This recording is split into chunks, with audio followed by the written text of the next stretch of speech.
குற்றாலத்துலேருந்து கிளம்பி Tirunelveli railway station வந்துட்டோம்.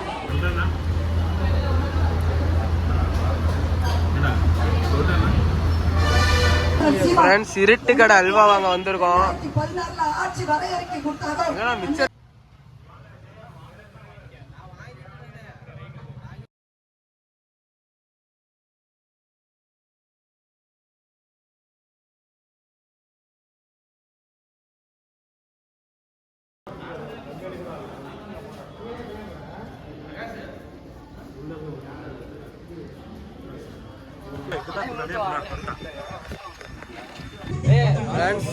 நல்லபடியாக மேரேஜை பார்த்து முடிச்சிட்டோம்.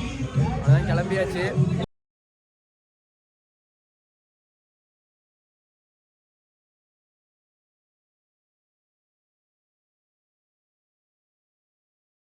திருநெல்வேலியிலேருந்து கிளம்பிட்டோம். ரொம்ப வருத்தமாலாம் இல்லை, ஜாலியாக தான் இருக்குது. ஏன்னா வீட்டுக்கு போகிறோம், தூங்க போகிறோம், திருப்பி ரொட்டீனாக வேலைக்கு போக போகிறோம். கீழே உட்காந்துட்டு போயிட்டு இருக்கோம். அதுதான் சூரியனை கூட்டு சூரியா அங்கே உட்காந்துட்டு வருவாங்க. லப்பர் பாய் காலையில் எப்பவும் ஃபோன் பேசிட்டு இருப்பாரு. இது வந்து நாங்கள் உட்காந்துட்டு வர கம்பார்ட்மெண்ட் ஃபுல்லாக ஆகிடுச்சு. பார்த்துக்கோங்க, எனக்குலாம் ஃபோனில் சார்ஜ் இருக்குது, அதனால் ஒரு பிரச்சனை இல்லை. ஃபோன்லேயும் சரி பாடியிலையும் சரி ஃபுல் சார்ஜ் என்றைக்குமே ரீசார்ஜ். கீழே தான் நண்பர்களை உட்காந்துட்டு போகிறோம். நாட்டுக்கு எடுத்துகிட்டு போகலாமா, இல்லை படம் பார்த்துட்டு போகலாமா, இல்லை ஊர்கதை பேசிட்டு போகலாமான்னு யோசிச்சுட்டு போகலாம். ஆனால் இதில் பெஸ்ட் ஒன்று ஊர்கதை பேசுகிறது தான். ஏன்னா அது சுவாரஸ்யமாக இருக்கும். பாருங்கள் எவ்வளோ காத்தோட்டம். சென்ட்ரல்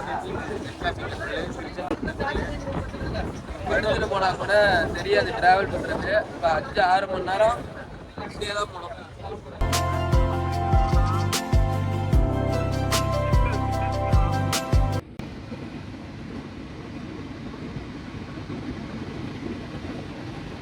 ட்ரெயின் 1.5 மணி நேரமாக நிற்கிது. எதுக்கு நிற்குதுன்னு எங்களுக்கும் தெரில.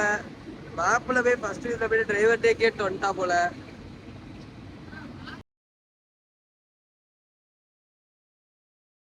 ட்ரிப்பு கம்ப்ளீட்டாக முடிஞ்சிருச்சு. அவ்வளோதான், கிளம்பிட்டோம். எல்லாருமே வீட்டுக்கு கிளம்ப போகிறோம். திருச்சிராப்பள்ளி வந்து ஃப்ரெண்ட்ஸ் ட்ரிப்பு முடிஞ்சிருச்சு. ஒரு டீயோட இந்த ட்ரிப்பை முடிச்சிடலாம். அதிகாலை 4 மணி அளவில் ட்ரிப் முடிவடைகிறது.